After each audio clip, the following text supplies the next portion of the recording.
So Hare Krishna once again. Welcome back to our Srimad Bhagavatam session. So we will begin by dedicating this presentation to His Divine Grace, A.C. Bhaktivedanta Swami Srila Prabhupada, Founder Acharya of the International Society for Krishna Consciousness. Om Ajnanatimmirandasya Jnananjana Shalakaya Chakshurum Militam Yena Tasmai Sri Guruve Namaha.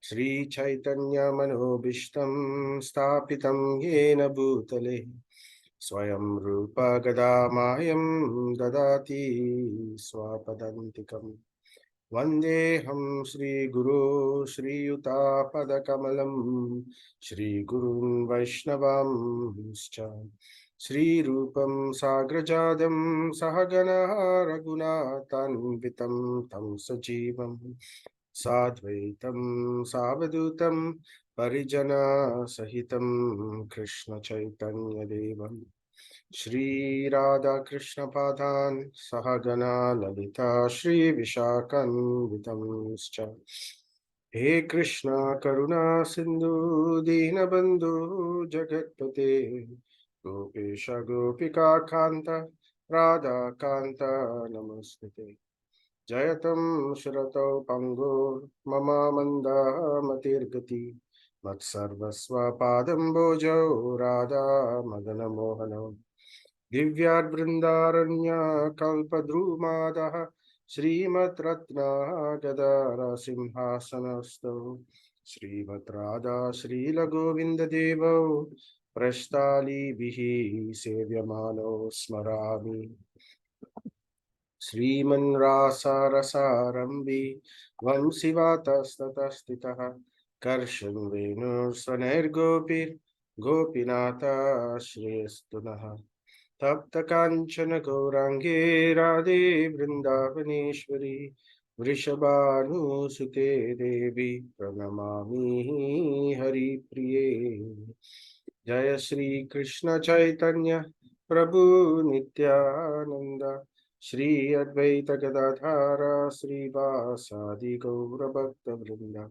Hare Krishna Krishna Krishna Hare Hare Hare Rama Rama Rama Hare Hare Hare Krishna Krishna Krishna Hare Hare Hare Rama Rama Rama Hare Hare Hare Krishna Krishna Krishna Hare Hare Hare Rama Rama Rama Hare Hare Nama Om Vishnupadaya Krishna Prasthaya Bhutale Srimate Bhaktivedanta Swami Niti Namine Narayanam Namaskrityam Naram Chaiva Narottamam Devim Saraswatim Vyasam Tato Jayam Udiraye. Before reciting the Srimad Bhagavatam, which is the very means of conquest, one should offer respectful obeisances unto the personality of Godhead, unto Nara Narayana Rishi, the supermost human being, unto Mother Saraswati, the goddess of learning, and unto Srila Vyasadeva, the author. Nastaprayeshu Bhadreshu Nityam Bhagavata Sevaya Bhagavati Uttama Sloke Bhaktir Bhavati Naishtaki Krishnaya Vas Nigamakalpataror Galitam Phalam Sukamukadamritadravya Samyitam Vivata Bhagavatam Rasamalayam Muhuravo Rasika Bhuvi Bhavakaha. O expert and thoughtful man, relish Srimad Bhagavatam, the mature fruit of the desired tree of Vedic literatures. It emanated from the lips of Sukadev Goswami. Therefore, this fruit has become even more tasteful, although its nectarian juice was already relishable for all, including even liberated souls. Krishnaya Vasudevaya Devaki Nandanaya Cha Nandagopakumaraya Govindaya Namo Namaha Nama Pankajanabhaya Nama Pankajamanine Nama Pankajanetraya Namaste Pankajangri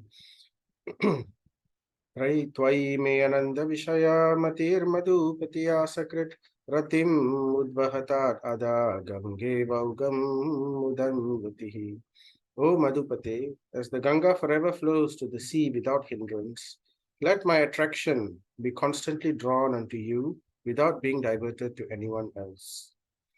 Nama Om Vishnupadaya Krishna Prasthaya Bhutale Srimati Bhakti Vigna Vinashana Rasimhaiti Namine Mukam Karoti Vachalam Pangam Langayatim Girim Yat Kripa Tamaham Vande Shri Guru Duratarinam Paramananda Madhavam Sri Chaitanya Mishwaram Tatsat. So Hare Krishna once again. We'll come back to our chapter 11, Lord Krishna's entrance into Dwaraka. So doing part 3 today, so hopefully we could finish the chapter. Let's see. So a quick recap of what we have covered in chapter 11. So in chapter 11, we heard about how Krishna entered into his residential city, Dwaraka, the amazing city of Dwaraka, which was in the middle of the ocean. So near the Indian Ocean, that direction. So there we heard how Krishna was heralded. He blew his conch shell Panchajanya, and then a lot of beautiful descriptions about the conch shell and the palms of his hand. A lot of descriptions were given there, and we covered all this much earlier. And then how the Dwaraka Vasis received the Lord very nicely. By offering presentations and by offering welcoming words. So we hear about the Vedic way of receiving guests. What to speak of the Supreme Personality of Godhead himself. And the Supreme Lord walks into Dwarakapuri, and it's not just presentations and welcoming words. An entire festival was being taking place because of the entrance of the Lord. So before that, we heard about how Dwaraka, the city of Dwaraka, was very, very beautiful, how it was protected, and what are the beautiful features of the beautiful city. It's a seaport city in the middle of the ocean. As I said, it was an island, and it was a seaport city. So you can imagine, right? Lots of beautiful ships in the harbor, but at the same time, it also had many parks, lakes full of lotuses. So this kind of descriptions was given about the beautiful city of Dwaraka. And right after that, we heard about the reciprocation between the citizens and the Lord. So when the Lord was walking through the city states, the city streets, right?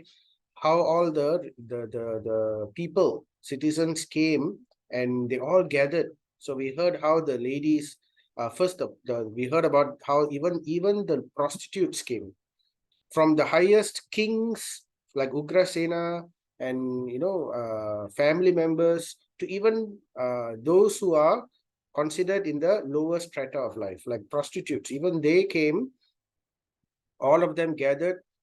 They came in palanquins, they came in the streets, they went to the balconies, and from there the ladies of Dwarakapuri all gathered there, and they started to see how Krishna entered.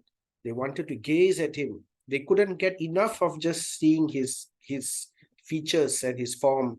So they wanted to completely, it was like they were drinking the form of the Lord with their eyes. So we heard about the citizens' enthusiasm, and we also heard about the Lord's reciprocation. How the Lord reciprocated to each and every citizen. It was described, he reciprocated to each and every one of them. So to those who are in equal standing with him, he embraced them. To those who are of higher standing socially, like king or father, so then he bowed his head and touched their feet. To those who were in a junior standing, he blessed them, and then he also blessed the citizens. So in this way, the Lord reciprocated with each and everyone. So this is the beautiful part about the understanding of God, right? So in Vedic scriptures, our relationship with God can be at different levels. It's not just that, okay, God is there, I'm here, we just pray, and then that's the end of it, right? So it's like God allows us to, Krishna gives us various levels of relationship. So we can relate with the Lord in a neutral manner. Okay, your God is there, I'm here, I respect him, I worship him, and that's the end of it. So that is called Santa Rasa. That is the most basic level of worship, or basic level of relationship. Shanta Rasa. So mellow in peacefulness. But even higher than Shanta Rasa is the relationship of Dasya. Dasya means servitude. So the relationship of servitude is sweeter compared to just Santaras. Because in Santaras, one sees the Lord as a great king, as a great personality, a supreme person sitting on a throne in the Vaikunta, surrounded by Lakshmi and all the other paraphernalias. So, and you see the Lord in awe and veneration, but there is not much direct relationship. Whereas in Dasharas, there is a chance given where one can directly serve the Lord in a servitude manner. For example, Hanuman. So Hanuman he's an epitome of Dasyaras, how Hanuman served the Lord, Ramachandra, in every single way, right? But as a servant. And his relationship was like that, right? Like a faithful servant, always respectful of the Lord. But then the Lord, even sweeter relationship than that is Sakyaras. Sakya means relationship of friendship. So there are different friends of the Lord also in Dwarakapuri. So when Krishna comes, there's Uddhava. Uddhava is there. He's a very close friend of the Lord. And then there are also other friends. There is also Balaram. Balaram is like a brother who acts in in friendship. So in this way, there are different rasas. So that's friendship. Even sweeter than friendship is Vatsalya, parenthood. So today we will hear a little bit about that. And of course, there is also Madhurya Rasa, relationship with the Lord as his wife or his consort, right? So that kind of relationship is the sweetest of all relationships. So the Lord, he gives us these opportunities to have the perfect relationship. Because in the material world, we are all after relationships, isn't it? Everything that we do in our lives, all the money, all the success, everything that we gain in our life is because we want to share it with someone. So, share it with our family, share it with our husband or our wife or our children. Nobody wants to just have all the success and just be alone. They want to have a relationship with someone. So ultimately, happiness is ultimately the level of relationship one has. To what extent is one happy in this world? They are happy according to the level of relationship, the quality of their relationships with different people.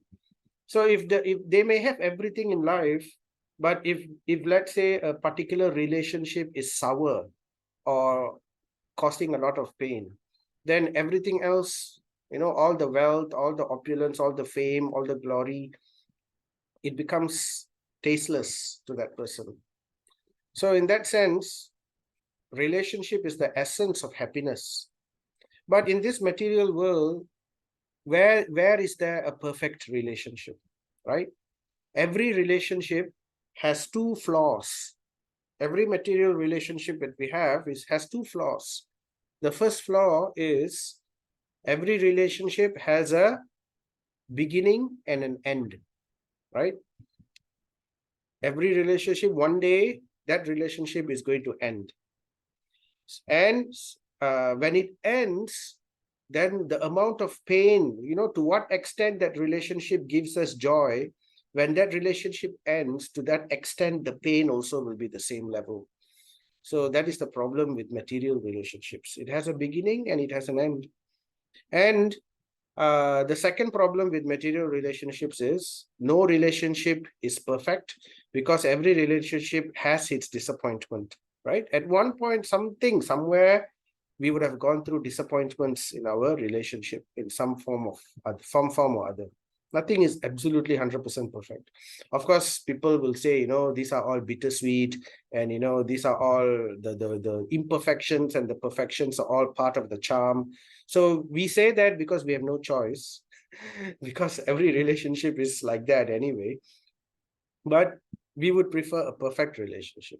So that perfect relationship is possible in the spiritual world, and that's where Krishna is. So this entire description of Krishna's pastimes and all that is to give us a preview of the type of relationships that we can have with the Lord in the spiritual world, which is eternal, which is perfect, and the joy or the bliss of it is increasing day by day.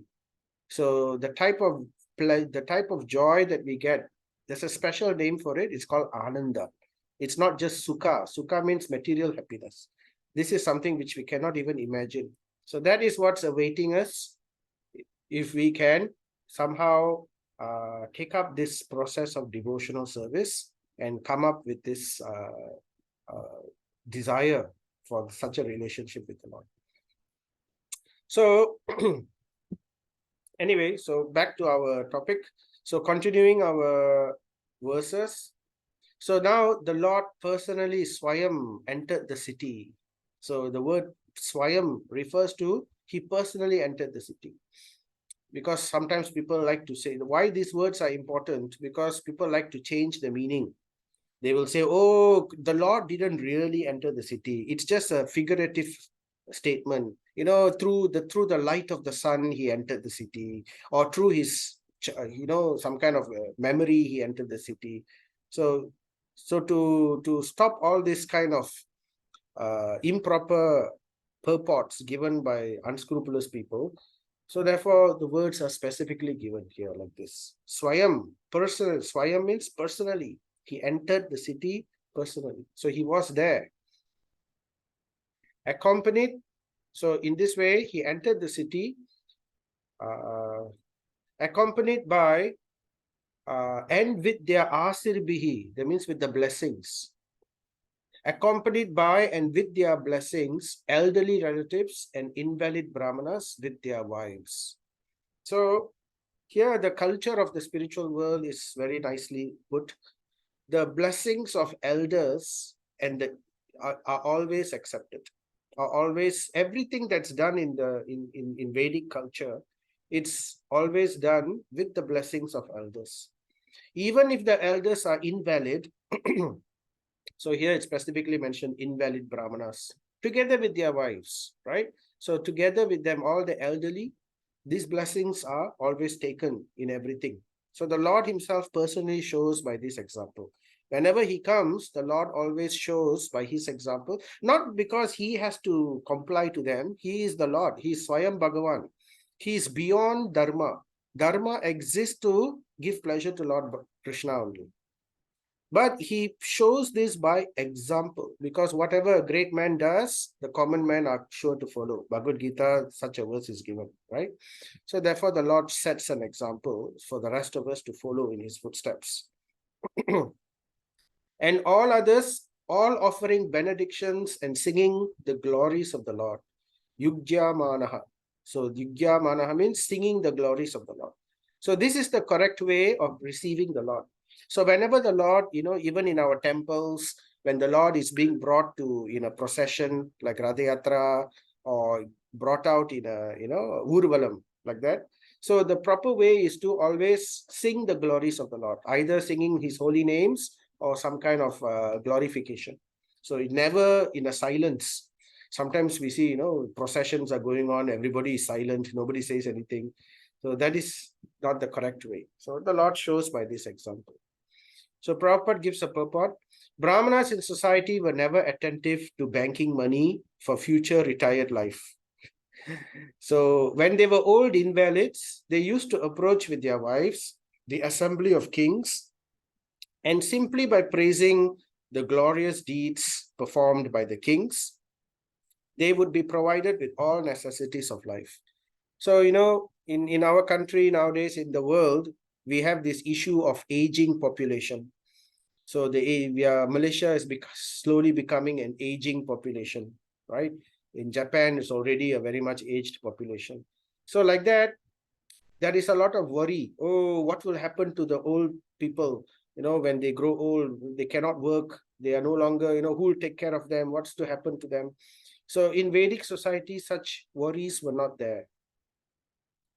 So it was the responsibility of the kings, particularly to take care of the Brahmanas, even if they are old and invalid. So that's why what will happen?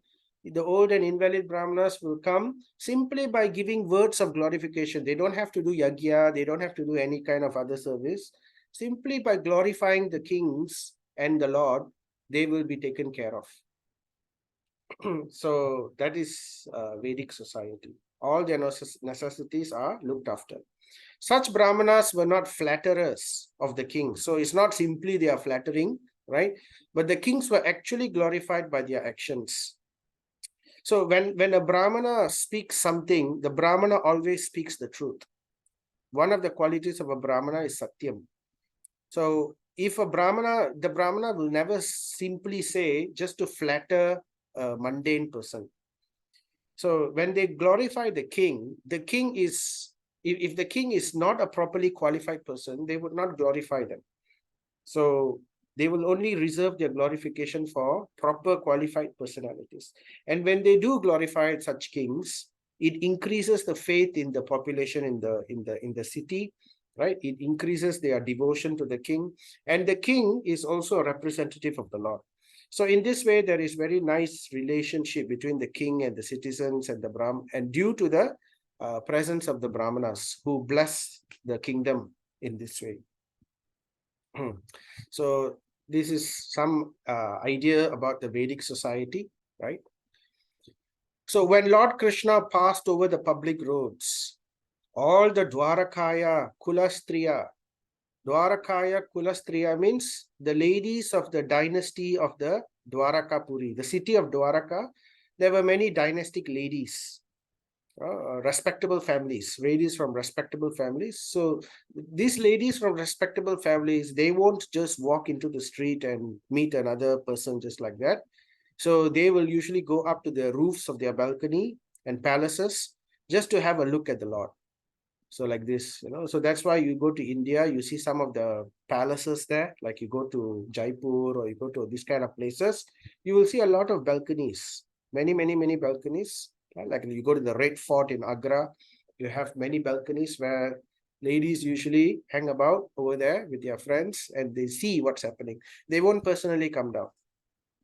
So Prabhupada says, during the Vedic times, ladies did not mix with the crowd on the street, and thus their respectability was perfectly observed. There was no artificial equality with the man. So there was always separation between the man and the female. Female respectability is preserved more elegantly by keeping the woman separate from the man. The sexes should not be mixed unrestrictedly, unless, of course, when there's marriage. So in this way, there was perfect respectability between the two sexes. And as a result, there was always good progeny. Good progeny, because the ladies were chaste and the men were honorable and Brahminical. So there was always good progeny. And this good progeny brought about many wonderful works in the world. So that's one of the problems with Kali Yuga. In Kali Yuga, there's overflow of what Arjuna terms as bad population. So this is called Varna Shankara. Varna Shankara means unwanted progeny. Overpopulation due to a lot of demonic qualities taking birth as humans. So we get a lot of people with all kinds of negative qualities. So this is one of the sciences behind that. So that's why this is important. They considered this to be the greatest festival, Mahotsava. So these ladies and all of them, not just the ladies, the citizens and all of them, this walking of the Lord on the streets of the public road, just like our Urvalam and our Radayatra, is considered a Mahotsava. Utsava means festival. Maha Utsava means greatest festival. So this was the festival of their lives, to just see the Lord walking by the street.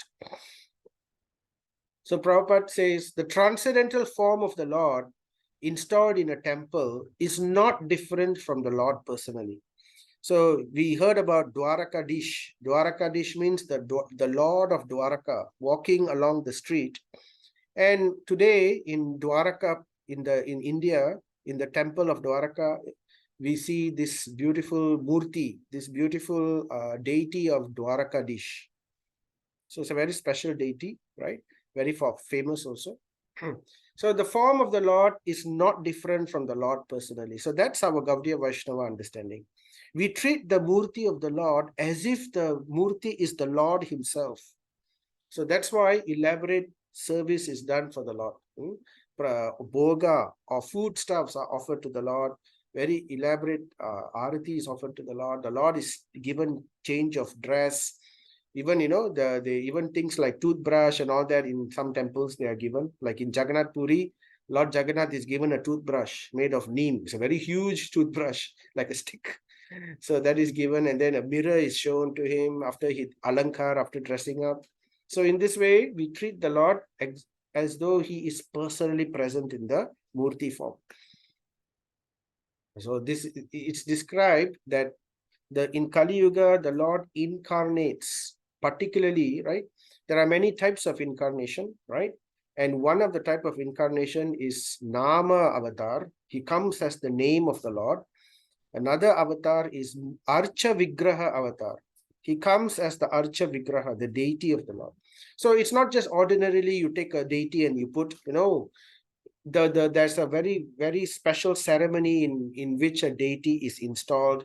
A pure devotee of the Lord, an Acharya will come, and there are certain ceremonies where the Acharya invokes the Lord to enter into the deity, right? It's called the deity installation ceremony. So in there, they install the deity, invoke the Lord's mercy to enter into the deity, and there is an eye-opening ceremony. So like that, it's a very elaborate ceremony. I've attended one of such a ceremony, in Mayapur, when the Panchatattva deities were installed. I attended that time in 2004. So it was very, very elaborate festival, several days. So such a form of the Lord is called Archa Vigraha or Archa Incarnation, and is expanded by the Lord by his internal potency, just to facilitate the devotional service of his innumerable devotees who are in the material world. So this is a mercy, this is the karuna of the Lord. So because, we cannot directly serve the Lord, we want to serve the Lord, because by serving the Lord, we become purified. By serving the Lord, we develop bhakti towards the Lord. So, but the Lord is not present. So the Lord comes as his Archa Vigraha. So this is his mercy. The material senses cannot perceive the spiritual nature of the Lord, and therefore the Lord accepts the Archa Vigraha. So in our eyes, in our current eyes, we cannot see the form of the Lord directly. Even when Krishna came, right, not everybody could see Krishna as the Lord. Only those who are tinged premanjana churita bhakti vilochanena, only those who are tinged, the eyes are tinged with the salve of love, only they can see the Lord as it is. So for the beginner who is trying to practice bhakti yoga, the Lord mercifully comes as Archa Vigraha, and the more we serve that Archa Vigraha, which is made of stone, wood, or earth, eventually our relationship builds with that deity, and our eyes become slowly tinged with the prema or the love, right? In this way, we begin to see the Lord's deity as non-different than the Lord himself. So that's why very great devotees, pure devotees, when they see the deity of the Lord, they see no difference. When Chaitanya Mahaprabhu came to Jagannath, first time he met Jagannath, he ran towards Jagannath and he just fell in a faint. He was so overwhelmed. So, and in this way, there are many such examples. So we are praying so that we can also develop such vision, such eyes, right? By slowly and diligently serving such deities, we will eventually develop such attraction, and with attraction, we will develop love. So which is, so although the Lord, the deity Archa Vigraha is apparently made of material elements like earth, wood, and stone, so it's described that there are 7 types of deities, right? Deity made of wood, deity made of stone, deity made of metal, and deity made of sand. You can even, you can draw the deity's form on the sand. Like this is what Babajis and sannyasis sometimes do. They draw the deity in the sand, they worship, and after their bhajan, they will cover the sand off. So stone, wood, earth, metal, sand. The other one is jewels. Sometimes a jewel like coral, like emerald. So these things are carved. The jewels are carved with the shape of the deity. And the 7th one is mind, manas. So the deity, if somebody who meditates, he meditates the deity's form in their head, right, in their mind, and they are able to remember the deity's form always. So that's why, in our there's a beautiful bhajan, Jagannath Ashtakam. In Jagannath Ashtakam, the prayer in every stanza, there are 8 stanzas. In each stanza, the prayer is Jagannatha Swami Nayana Patagami Bhavatu Me. May Lord Jagannath always be present in my eyes. So that is another type of, that means in our vision, even in our mind's vision, we are able to see the Lord's deity form. So the deity is our gateway to imagine, because we cannot imagine how the Lord looks like, how the Lord is. But the deity is the gateway for us to imagine and form such an image in our mind. Actually, there are many things we can tell about deities. There are very, very wonderful deities in India, which are 5,000 years old. There are, the beginning of the class, we make the Mangalacharan prayer, there we say the Radha Madan Mohan, Radha Govinda, and Radha Gopinath, Jayatam Surato Pangor, those verses. So those particular deities are all 5,000 years old. And it's described, each part of the deity actually looks like the form of the Lord himself. Radha Madan Mohan, the feet and the feet and the thigh and the legs of the Lord is described to be exactly the same as Lord Krishna's. And Radha Govinda, the chest of the Lord is described, chest up to the waist is described to be exactly like the Lord. Radha Gopinath, it's described, the face is very much similar to the Lord's. So this is all scriptural, mentioned in the Puranas, in the Tantras, not the Puranas, sorry. So in this way, it's very nice. The transcendental form of the Lord installed in a temple is not different from the Lord. The Lord being Kaivalya, one alone. Kaivalya means the only one, can appear in any form without being contaminated by the material conception. So even if he comes and takes the form due to, a deity is made of wood, made of stone, made of whatever, right? But even though it's material, but when the Lord is invoked inside the deity, it's offensive to see the deity as something made of material. We see the deity as divine, no longer material. So therefore, the ladies or men who observe festivals in the temples of the Lord, just to have a look at the transcendental form, are 1,000 times more glorious than those who are non-believers in the transcendental form of the Lord. So that's one of the reasons we come to the temple. It's not that we come to the temple so that we can see the Lord, so that the Lord can see us. So that's 2 reasons why we do it. And simply by looking at the Lord's Murti, it's actually a very, very pious activity. It's actually more than pious activity. It's a spiritual activity. And it's very much glorified. So Prabhupada is saying that citizens of Dwaraka, they are as fortunate as the citizens of all those people who go to the temples of the Lord with great enthusiasm. We must have the same enthusiasm. Go and see the Lord's deity in this way, and we get the same punya, same benefits. The inhabitants of Dwaraka were regularly accustomed to look upon the Shriyo Dhamangam Achyutam, the reservoir of all beauty. Shriyo means beauty. Damangam means reservoir, Achyutam, and the Lord is infallible. So the Lord is called as infallible, cannot be defeated or cannot, in any way become inferior, because even though he comes to the world even though he comes to the earth, to the material world, he is still spiritual always. He is infallible. He doesn't become covered by Maya. He doesn't become covered by illusion, although he comes to the material world. So in the same way, when he takes the form of the Archa Vigraha, still he is transcendental. He is Divyam. So that is the understanding. Shriyo Damangam, that's why it's called Achyutam. So the citizens of Dwaraka were always gazing upon the Lord, yet they were na triptyanti. They were not tripti. They did not become satisfied. No matter how much they kept looking at the Lord, they were never satisfied, never satiated.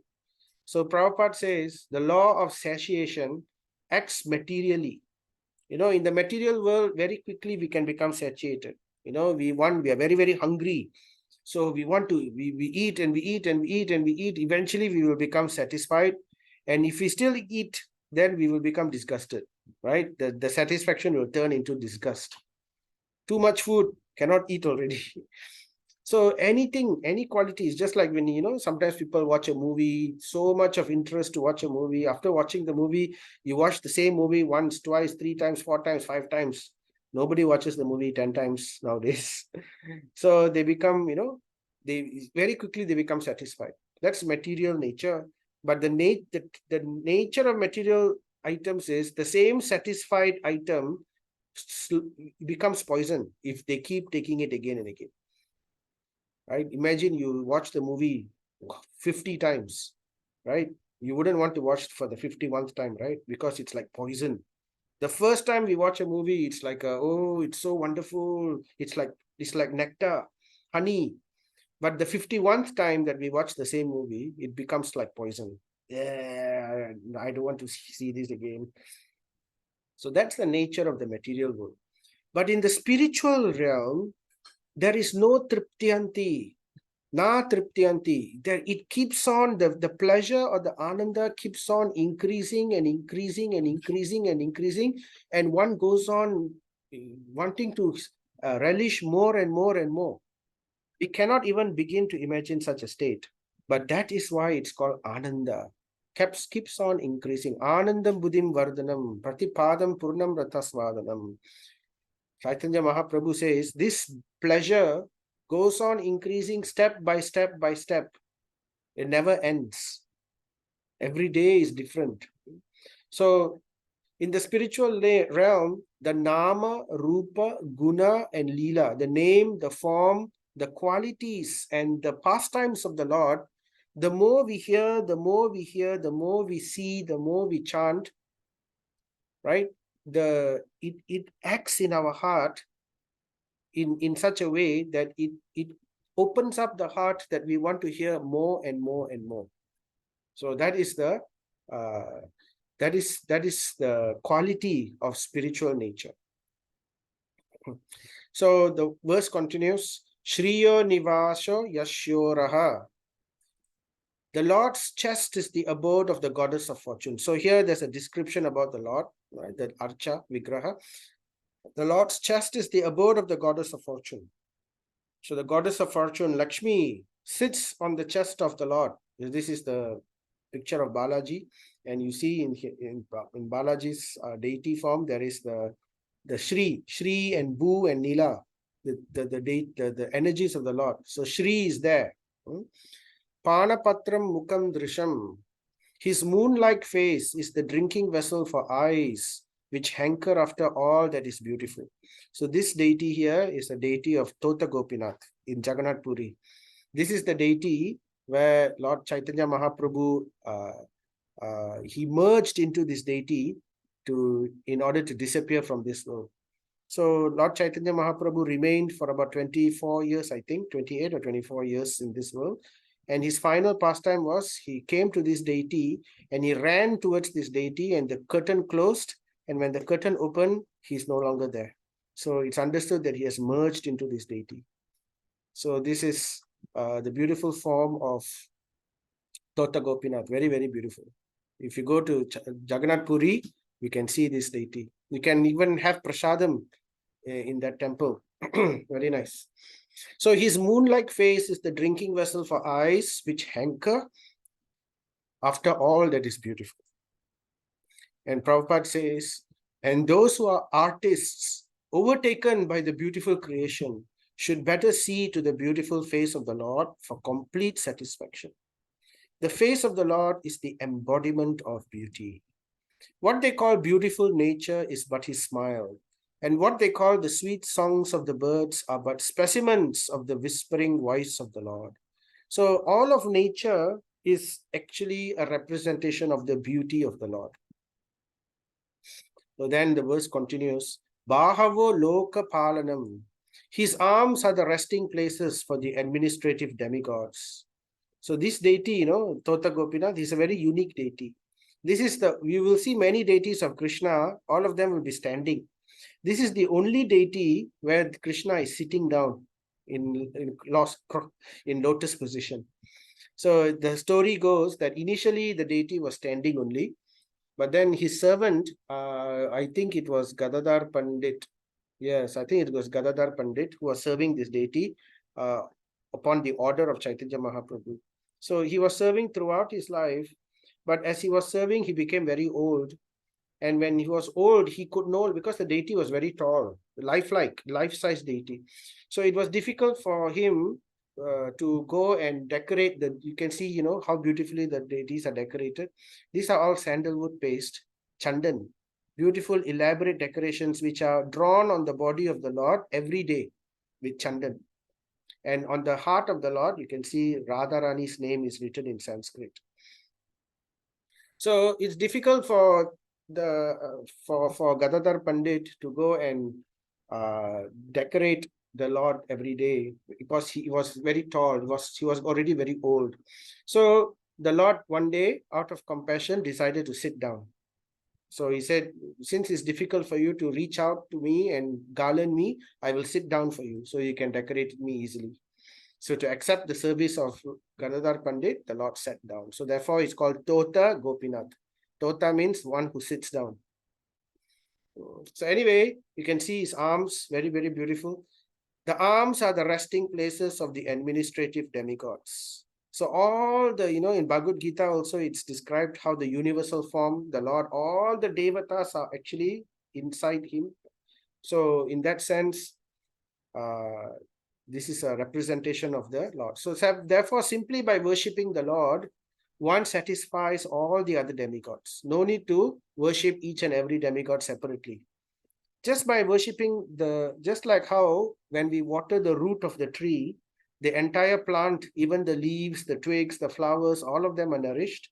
So in the same way, when we worship the Supreme Lord, all the 33 million devatas are all automatically satisfied.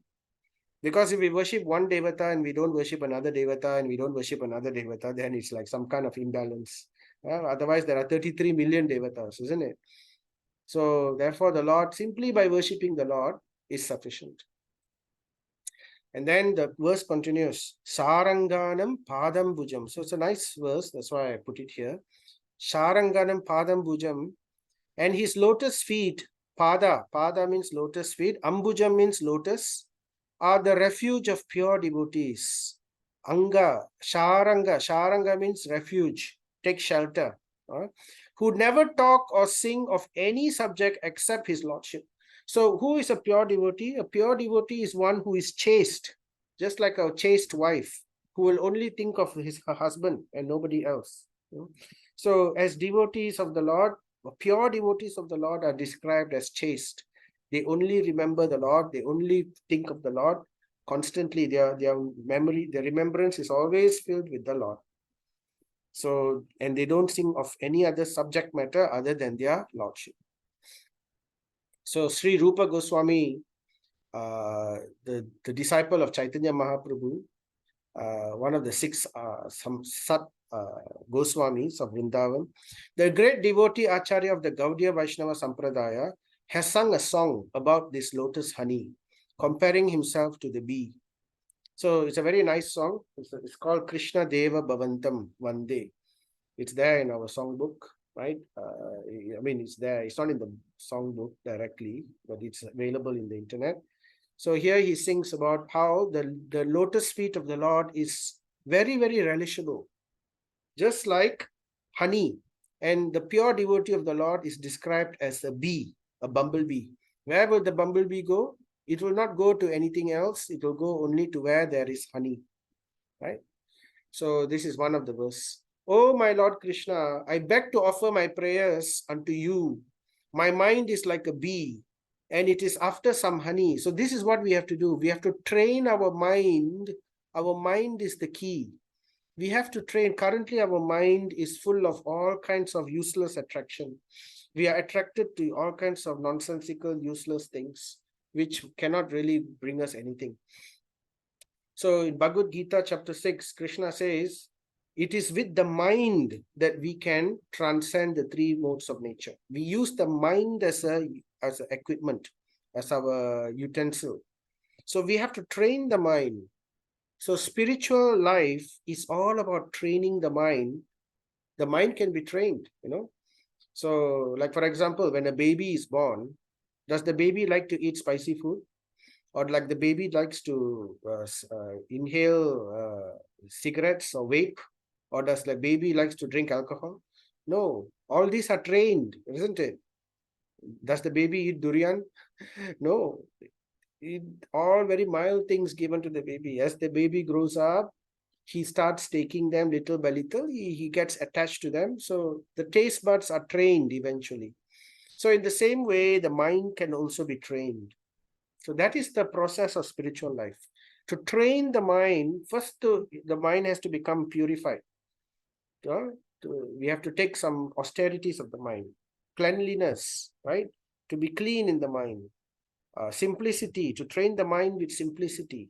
To be satisfied with simple things. Satisfaction, that's another austerity of the mind. And then we train the mind towards liking the right things. Moving towards the mode of goodness.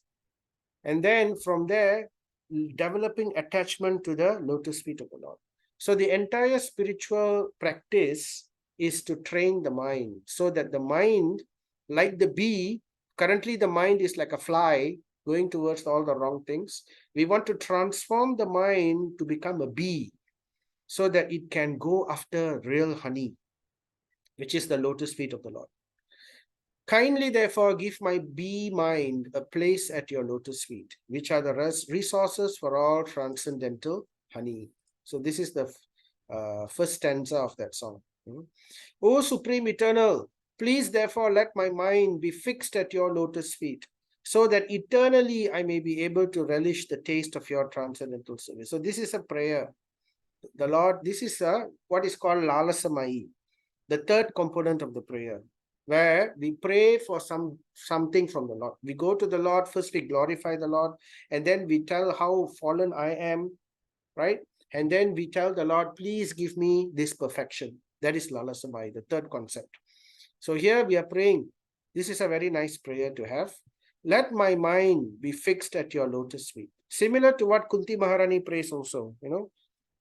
Twayi me ananda visaya matir madhupati asakrit ratim udvataha adam ratim udvahatat ada gange vaugam udanvatihi. Just like how the Ganga flows unrestricted into the ocean, in the same way let my mind flow unrestricted towards your lotus feet, O Lord of sweetness. So in the same way, may I eternally be able to relish the taste of your transcendental service. Let my mind be fixed at your lotus feet. The devotees are satisfied with being placed at the lotus feet of the Lord and have no ambition to see his all beautiful face or aspire for the protection of the strong arms of the Lord. So this is pure devotional service. The pure devotee is simply satisfied being at the lotus feet of the Lord.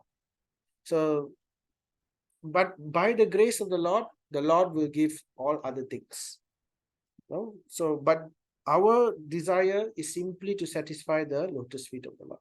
So that is Vaidhi Bhakti. The Vaidhi Bhakti is simply to satisfy his lotus feet. And when our Vaidhi Bhakti awakens to Bhava, to transcendental love, then by the grace of the Lord, there will be special positions allocated according to our mood. So then we can become his servant, or we can become his friend, or we can become his consort, right? In this way, these special types of relationships will be awakened at a much higher stage. At the beginning stage, we simply want to place our mind at the lotus feet of the Lord. Devotees of the Lord are humble by nature, and the Lord is always leaning towards such humble devotees. And then further description of the Lord is given. As the Lord passed along the public roads of Dwaraka, his head was protected from the sunshine by a white umbrella, Sita Atapatra. So, even 5,000 years ago, there was umbrellas. So, people say umbrella is a modern creation by a British man. No, umbrella was already there in the Vedic times, 5,000 years ago. It's called Atapatram. Atapatra is umbrella. Sita means white, brilliant white Atapatra. His head protected from sunshine. And then white feathered fans moved in semicircles, this chamara, right? Moved in semicircles, and showers of flowers fell upon the road as the Lord was walking. His yellow garments, pita means yellow, right? Dhoti. Krishna always wears a yellowish dhoti. Yellow is a royal color. In Malaysia, yellow is royalty. So it came from, because previously Malaysia was conquered by the religion was Sanskrit, right? Hinduism, right? So Sanskrit was used before the coming of Islam. So then yellow, they understood yellow was a royal color, so they decided to take it up with them. But Krishna always wears brilliant yellow dhoti. And garlands of flowers made it appear as if a dark cloud was surrounded simultaneously by sun, moon, lightning, and rainbows. So can you imagine? So the Lord, his color, the body color of the Lord is always called Meghasham. One of the names of the Lord is Meghasham. Meghasham means blackish like the cloud, the color of the cloud. Another name is Ghanasham, right? So like the cloud-like color.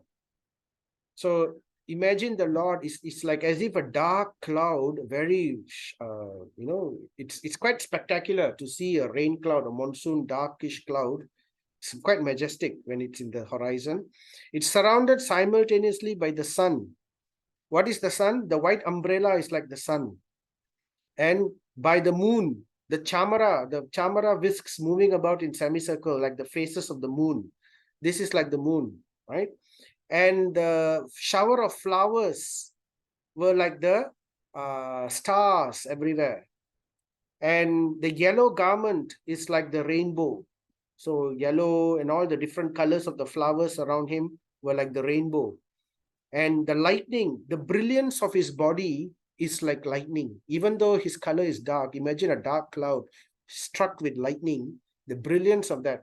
So very beautifully, poetically described in this way, the form of the Lord. So after entering Griham Pitro, so now we are going to hear about the reciprocation of the Lord with his mothers and his queens. So after walking through the streets, he enters into the house of his father. After entering Griham means house, Pitro means the fathers. So Vasudeva's house, he entered. He was embraced immediately by the mothers present. So all the mothers congregated in the house of Vasudev. So, of course, Krishna's mother in Dwaraka is Devaki, but there were also the other wives of Vasudeva, and he treated all of them as mothers. So here the word Sapta is used when it's describing the mother, because according to Vedic knowledge, when we say mother, there are 7 types of mothers. It's not just one mother, there are 7 types of mother according to Vedic understanding. Who are the 7 types? The 7 types are the real mother, of course. The real mother is our original mother. Oops. The real mother is our original mother. We also have the wife of the Guru. The wife of the Guru is also seen as a mother.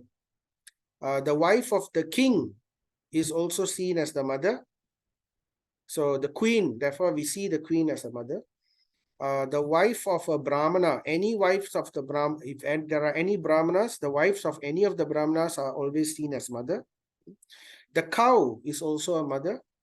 The nurse, when sometimes a child is born, when the mother is not able to breastfeed the child, the nurse, the wet nurse sometimes breastfeeds the child. So the nurse or the Datri is also considered as mother. And of course, Bhuma Devi. So earth is also considered as mother. So these are the 7 mothers.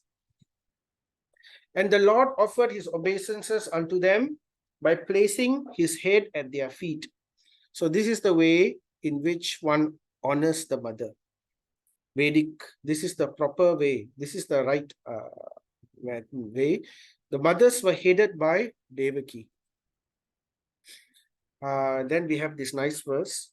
Ta putram ankamarupya snehasnuta payodaraha harsha vivalitatmanaha sisichur netra jair jalahe. So this beautiful verse describes the reciprocation of those mothers. What did those mothers do when they saw Krishna? The mothers, after embracing their son, set him on their laps immediately. And so, taputram, so the son, putra is the son, ankam aropya, after embracing them, due to extreme affection, sneha snuta, payodaraha, due to pure affection, milk moistened their breasts. So, of course, Krishna was already old, 128 years, during Mahabharata, he was 120 something years. So after the Mahabharata over, then only he came to Dwaraka. Though he was old, he always looked like a young 16-year-old boy. So that is Nava Yauvana, one of the names of the Lord. Nava Yauvana, always eternal, eternally youthful. So, but still, the mothers, when they saw their son after so long, milk started to moisten their breast. So this is due to affection, sneha snuta, very strong affection they had, motherly love. They were overwhelmed with delight, and their tears from their eyes wetted the Lord. So this is a special symptom of bhava. When one is having spiritual ecstasy, it's described that the tears shoot out like torrents. It comes out like jets. The tears shoot out in that way. That's one of the ways to show, tears of spiritual ecstasy. They were overwhelmed with delight, and their tears from their eyes wetted the Lord. Sisichur netra jair jalai. Jalai means water from the netra from the eyes, wetted the Lord. So this is the beautiful reciprocation of the Lord. Thereafter, the Lord entered his palaces, which were sarva kamam anuttamam. So after reciprocating so beautifully with their mother, with Lord's mother, the Lord after that left to his own palace in Dwaraka. So he had 16,000 palaces, one palace for each of his 16,108 wives. Each of them had separate palaces. And the Lord expands himself into 16,108 forms. So in each palace, the Lord enters simultaneously. So this is the Yatra Yogeshwara Krishna, the greatest mystic. He can become 16,108 person at the same time. So he entered his palaces, which were Sarva Kamam Anuttamam. So Sarva Kama means all desires. Kama means desire. All desire, perfection, Anuttamam. So there's nothing further to say to that. The palace is a place full of satisfying is the perfection of all desires. So we can imagine how it would be. His wives lived in them, and they numbered over 16,000. So these are just some examples of palaces in India currently. You can imagine how much more beautiful, at that time Dwaraka's palaces were. The queens of the Lord, the queens of Lord Sri Krishna rejoiced within their minds. So this is first when they saw the Lord, they were rejoicing in their mind. Mana Maha Utsavaha. They were having a Maha Utsavaha. Utsava means festival. Maha means greatest of festivals. And Mana in the mind. So their mind was like the greatest of festival of joy. Simply by understanding that the Lord has come to see their husband home after a long period abroad. So first they rejoiced and embraced the Lord within their mind. And then the queens got up at once from their seats and meditations, vratai. So from what is their meditation? The meditation is the Mana Maha Utsava, rejoicing. They are always meditating, rejoining with the Lord, embracing with the Lord. So after meditating in that way, after thinking like that in their mind, they got up from their seats, and as was socially customary, they covered their faces shyly and looked about coyly. So it's very nice. Vridita lochananaha. Vridita lochananaha means very shyly and coyly they were looking here and there. So that's the custom. The Vedic ladies were very, very shy. They were not bold. Even though they were Kshatriyas, in front of their husbands, they were always very shy. So that is the quality of one of the qualities of womanhood, which is prized very, very highly. Shyness, lajja. So, okay. So anyway, so that was the custom of the time, and they were showing this picture.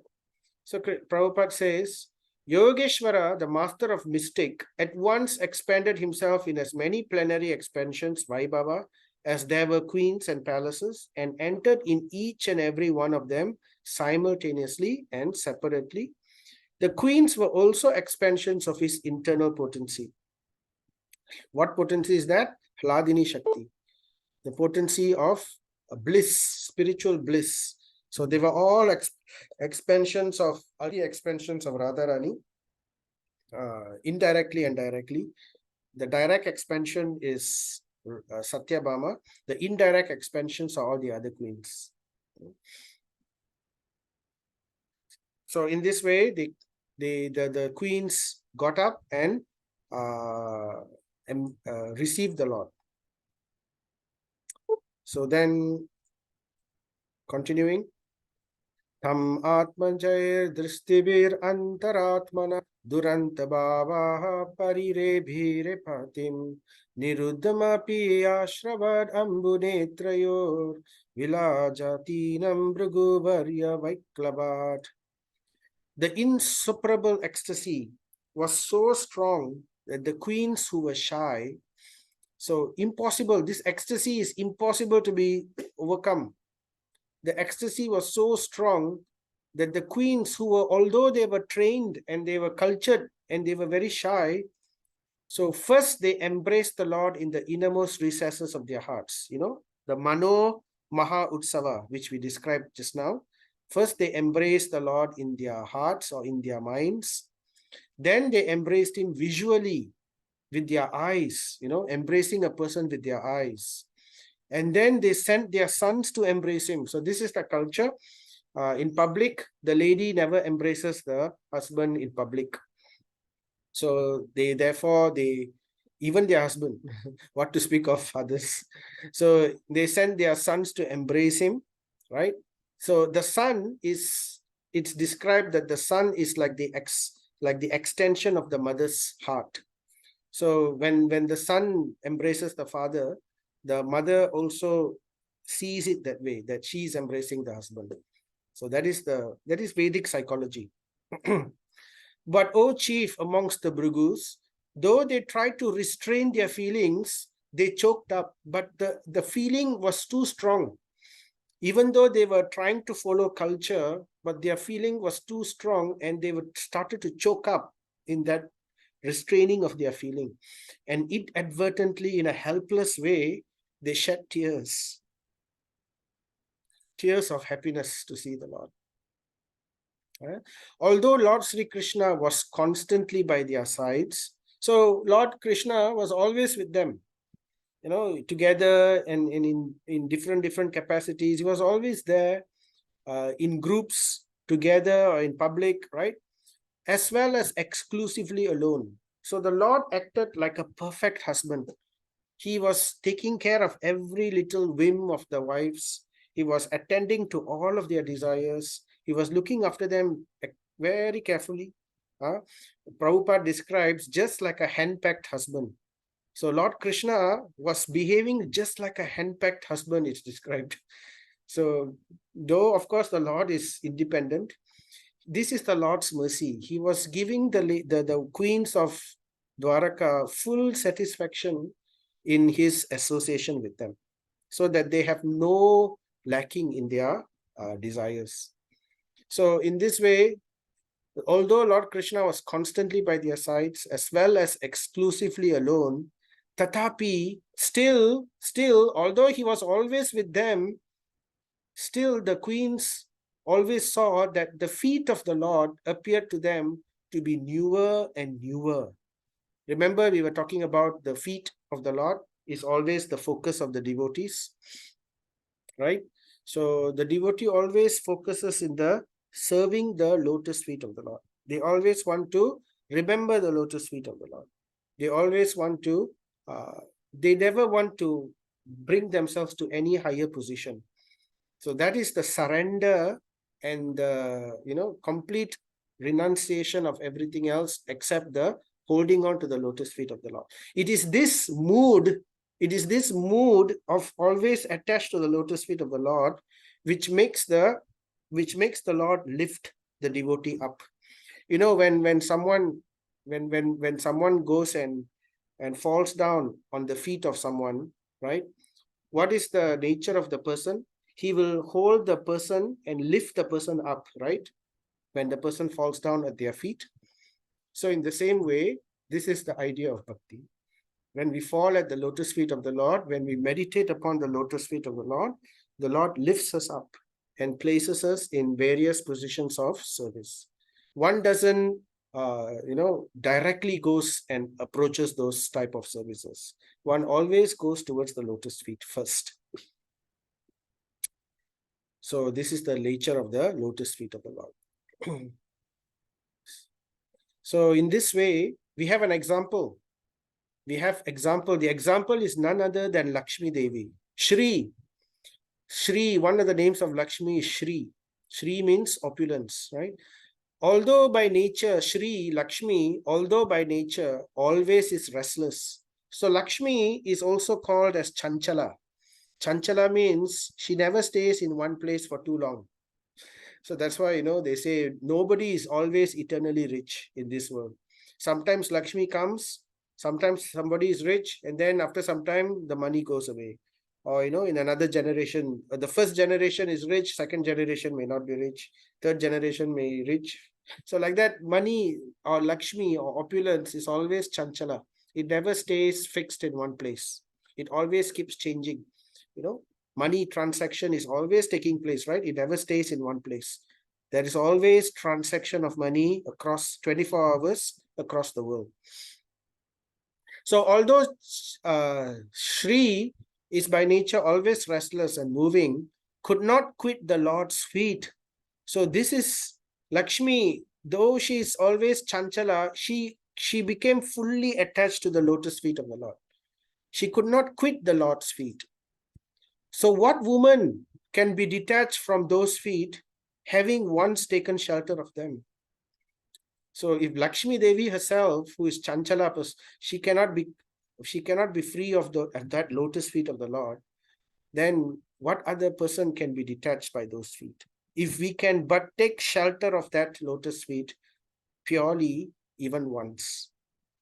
So Prabhupada says, the living beings are by constitution feminine by nature. So this is very interesting, right? So we are all just like Lakshmi. So Lakshmi is an expansion of the Lord's energy. And the Lord's energy is always described as feminine, female. That's why Shakti is female in terms, right? Purusha, Shakti.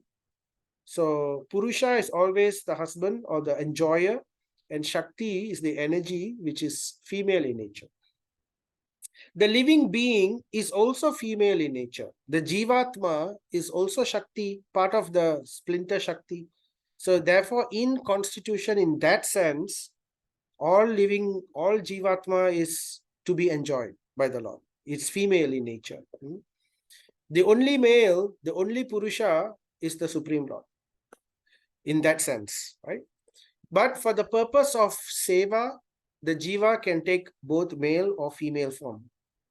He can become Vasudeva, he can become Devaki. So in this way, according to the drama, according to the caste put in the particular Leela, the Jiva can take any of these positions. But in nature, in general, the nature of the Jiva is feminine in constitution. And all the manifestations of his different potencies are feminine by nature. So all Shakti, the Lord. So here is a very interesting interesting point. We need to explain this point a little bit more. So I prepared the next few slides to just talk about this a little, right? So the Lord is the eternal enjoyer. He is Purushottama. He doesn't do anything. It's his energies which does everything, right? The energies belong to the energeter, the Lord. The energetic is the Lord, and the energies serve the Lord. So therefore, in this way, Bhagavan or Purush or Parameshwara, the Supreme Controller, is the possessor of all energies, all Shaktis. So there are innumerable Shaktis of the Lord. You cannot count them. But still, we can categorize them into two categories. So there is something called Bahiranga Shakti or external energy, which is known as material energy. So this external energy or Bahir means external, Bahiranga, externally situated energy.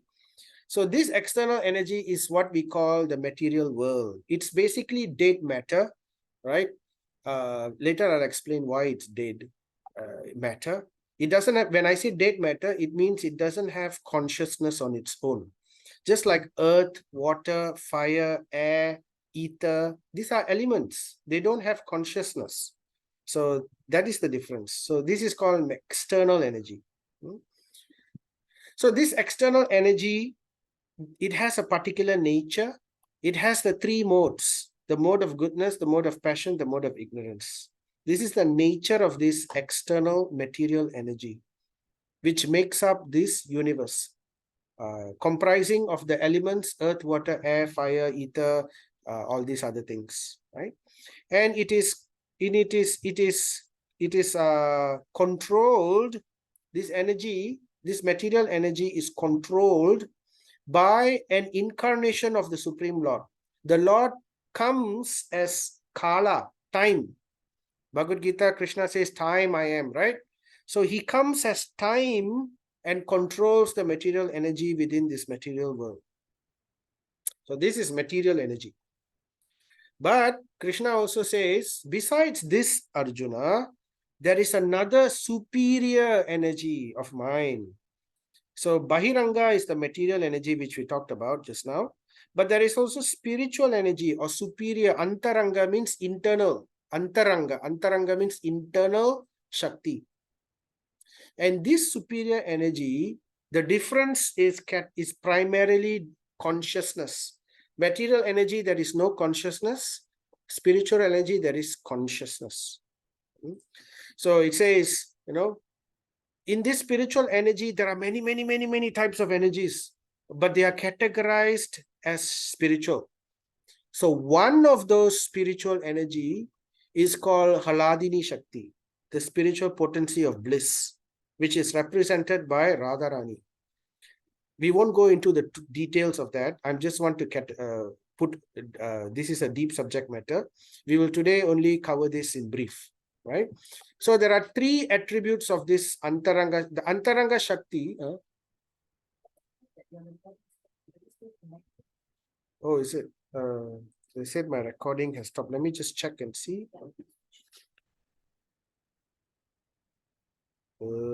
just a moment. Oh, wait, there's a bit of hang. Mm, there's a bit of hang. Just hold on a moment. My computer is hanging a little.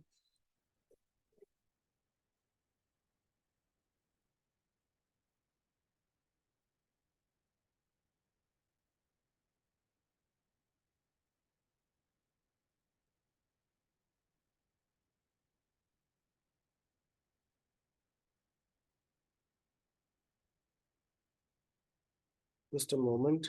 The computer is hanging.